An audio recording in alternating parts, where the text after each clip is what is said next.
Salut à tous, j'espère que vous allez bien. C'est Natacha de Chachaz. Bienvenue encore une fois sur ma chaîne. Alors je suis vraiment très contente de parler avec vous encore aujourd'hui, de partager avec vous quelques conseils sur le bien-être et les soins de nos cheveux naturels. Alors aujourd'hui nous allons parler sur la saine alimentation. Alors qu'est-ce qu'une saine alimentation? C'est tout simplement de manger des choses qui sont bénéfiques à votre santé en général. Et évidemment, c'est que tu manges, c'est ce que tes cheveux aussi vont recevoir. Donc comme on dit, je suis ce que je mange.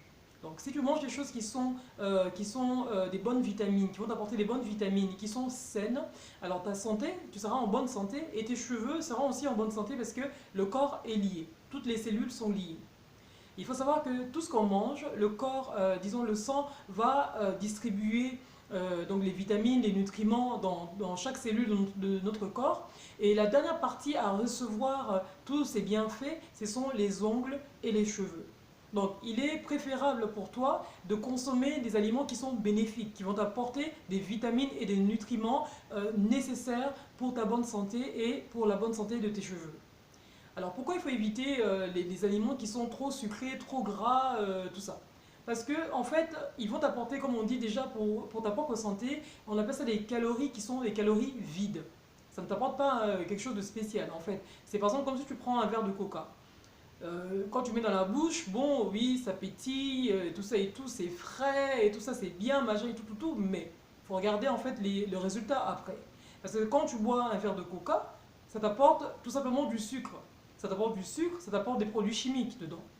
Je donne juste un exemple. Dans une canette de coca, il y a 16 morceaux de sucre. Ok.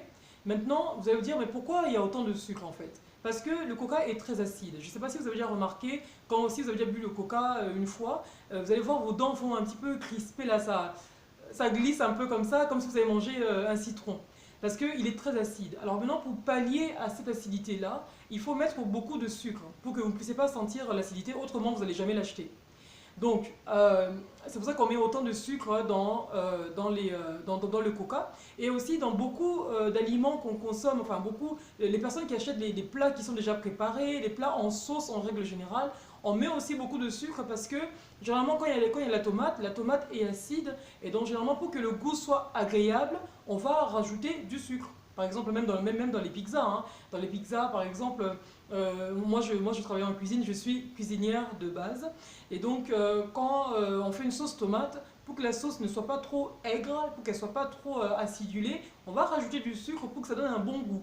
Voilà. Et ce sucre-là, ça fait que ça crée une certaine indépendance, ce qui fait que tu auras envie de manger encore plus. Alors tu manges une part de pizza, après tu en manges deux, après trois, après tu finis la boîte et tu t'en rends même pas compte. Bref, donc voilà. Maintenant, on ne dit pas que parce qu'il faut manger une saine alimentation, tu ne peux pas manger une part de pizza. C'est pas ça. Il faut vraiment dans toute chose avoir de l'équilibre. Tu peux manger la pizza de temps en temps comme ça, vite fait et tout, mais c'est pas ton repas de tous les jours. Tu vois? Donc il faut vraiment favoriser de manger plus des légumes que tu vois cuisiner même toi-même, c'est même mieux que d'acheter des choses qui sont déjà faites parce que tu ne sais pas ce qu'il y a dedans.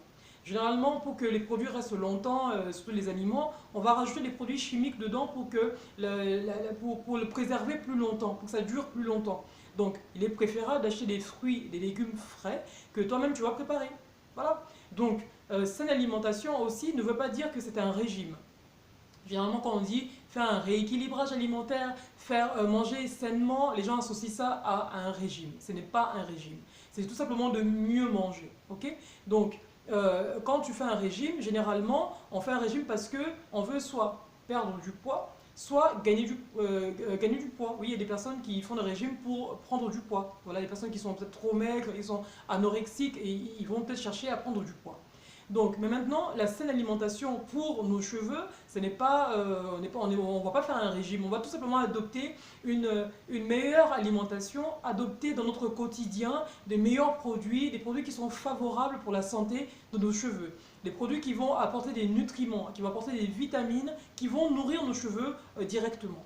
Vous voyez. Donc c'est ça une saine alimentation.